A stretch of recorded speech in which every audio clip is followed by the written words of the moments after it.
វីដេអូនេះសម្រាប់បងប្អូនទាំងអស់គ្នាដែលមានបំណងចង់ចាប់ផ្ដើមផលិតជាវីដេអូដើម្បីទទួលបានចំណូលបន្ថែមពី YouTube ឬក៏ Facebook ប៉ុន្តែពិបាកនៅក្នុងការទទួលបានព័ត៌មានតើកម្រៃដែល YouTube ឬក៏ Facebook ផ្ដល់ឲ្យយើងនឹងប៉ុន្មានអញ្ចឹងថ្ងៃនេះយើងលើកយកព័ត៌មានសំខាន់មួយសម្រាប់បងប្អូនដើម្បីធ្វើការសម្រេចចិត្តតើយើងគួរចាប់ផ្ដើមពី Facebook ឬក៏ YouTube អូខេខ្ញុំលើកយកកម្រៃដែលក្រុមហ៊ុនទាំងពីរនឹងផ្ដល់ឲ្យយើងក្នុងចំនួន 1k view អញ្ចឹង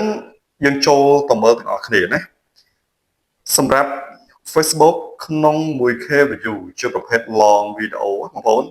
អញ្ចឹងគាត់ផ្ដល់ឲ្យយើងពី$0.20ទៅ$2សម្រាប់ YouTube ផ្ដល់ឲ្យច្រើនជាងពី$1ទៅ$4ហើយ content នៅខាងលើនេះសម្រាប់អាស៊ីហើយនិងប្រទេសកម្ពុជារបស់យើងទាំងពីរនេះដោយឡែកបើយើងធ្វើផ្ដោតទៅលើអឺរ៉ុបឬក៏អាមេរិកយើងទទួលបានកម្រៃច្រើនជាងទាំង Facebook ក៏ច្រើនទាំង YouTube ក៏ច្រើនសម្រាប់អឺរ៉ុបហើយនិងអាមេរិកជា long video ក្នុង 1k view បាន$2ដល់$8ហើយសម្រាប់ YouTube ចន្លោះពី$5ទៅ$20បងប្អូនតើបងប្អូនទៅមើលនឹង video short សម្រាប់ video short Facebook ផ្ដល់ឲ្យយើងចន្លោះពី$0.01ទៅ$0.10ហើយ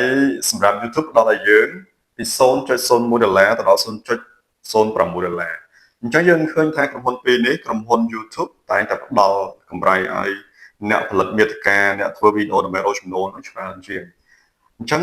ពីការសម្រេចចិត្តរបស់យើងទាំងអស់គ្នាជាពិសេសបងប្អូនដែលចង់ចាប់ផ្ដើមតើគួរចាប់ផ្ដើមជាមួយនឹង YouTube ឬក៏ Facebook ដោយឡែកព័ត៌មានមួយទៀតសម្រាប់បងប្អូននៅក្នុងការថតសម្រាប់ platform YouTube គាត់ត្រូវការថតវីដេអូផ្ដេក YouTube តែសម្រាប់ Facebook គឺគាត់ prefer គាត់មានតម្រូវការឲ្យយើងថតពាក់ព័ន្ធជាមួយនឹងវីដេអូបញ្ឈរដែលយើងហៅថាជា real video ណាអញ្ចឹងបងប្អូនអាចស្វែងរកព័ត៌មានបន្ថែមទៅពាក់ព័ន្ធជាមួយនឹងការសម្រេចចិត្តថាយើងគួរចាប់ចូលមួយណាណាហើយបើសិនជាក្នុងការដែលបងប្អូនជោគជ័យនៅក្នុងការផលិតមាតិកាដើម្បីរកចំណូលបន្ថែមសូមប្រាប់ព័ត៌មានចំណេញផង Subscribe ឬ Follow ដើម្បីទទួលបានព័ត៌មានថ្មីចំណេះដឹងពាក់ព័ន្ធជាមួយនឹងការផលិតមាតិកាទាំង YouTube ហើយនិង Facebook អរគុណច្រើនបាយបាយ